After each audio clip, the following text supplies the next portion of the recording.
Hello students.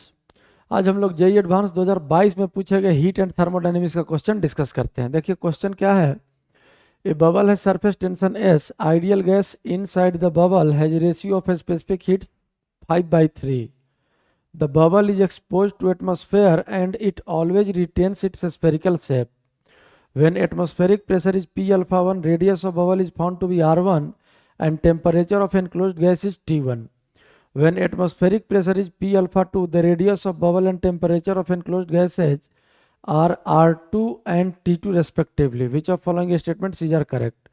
देखिए एक spherical bubble है, इनसाइड आइडियल गैस है और इनसाइड का टेम्परेचर दिया हुआ है कितना, तो T1 इनिशियली जब बबल का रेडियस है R1 और एटमॉस्फेरिक प्रेशर है आउटसाइड का प्रेशर P अल्फा 1।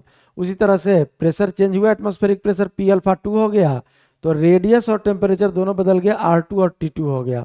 अब ये ऑप्शन हम लोगों को चेक करना है कौन सही है कौन गलत है। If the surface of bubble is a perfect heat insulator, तो देखिए अगर बबल का सरफेस परफेक्ट हीट इंसुलेटर हो गया तो ऑब्वियसली इनसाइड द गैस जो है वो जिस प्रोसेस में भी जाएगा वो एडियाबेटिक होगा, क्योंकि heat exchange between system and surrounding zero. तो R1 R2 का रेशियो पूछ रहा है, तो देखिए इसका वैल्यू अगर हम लोग लिखें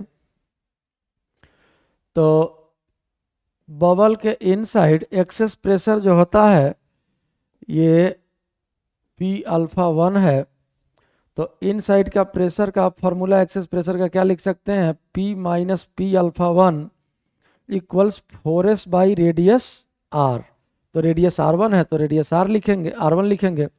अब यहाँ से P का वैल्यू कितना आ जाएगा, तो P alpha 1 plus 4s by R1, ये प्रेशर हो गया।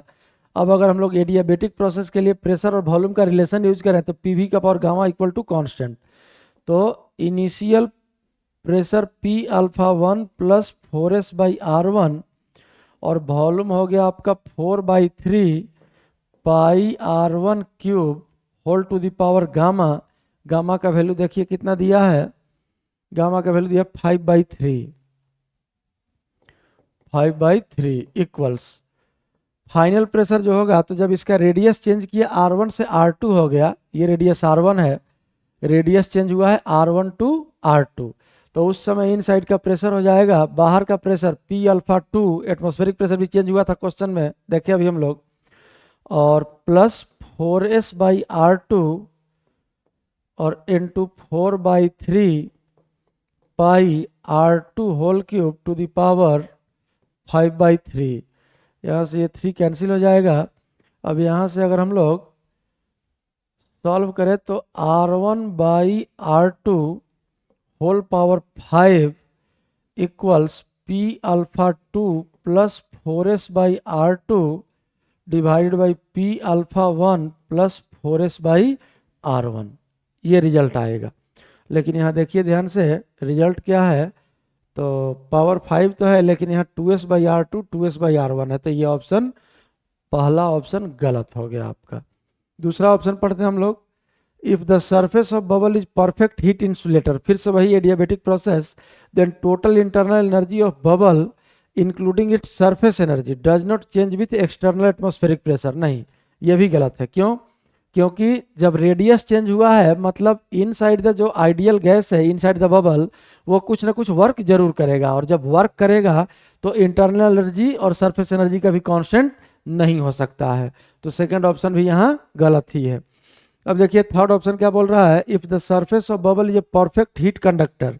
अब अगर हीट कंडक्टर आ गया and change in atmospheric temperature is negligible, तो ये आइसोथर्मल प्रोसेस हो गया।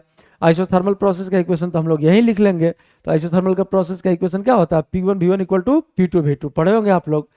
तो P1 है आपका कितना, P alpha 1 plus 4s by R1 और वॉल्यूम था आपका 4/3 pi R1 cube equals P alpha 2 plus 4s by R2 into 4/3 pi R2 whole cube. तो 4/3 पाई कैंसिल हो गया और यहाँ से देखिए यही आ जाएगा आपका।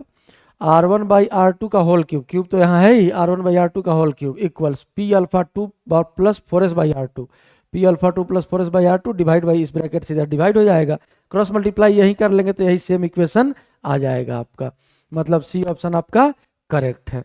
और यही सी ऑप्शन हम लोग चेक किए हैं।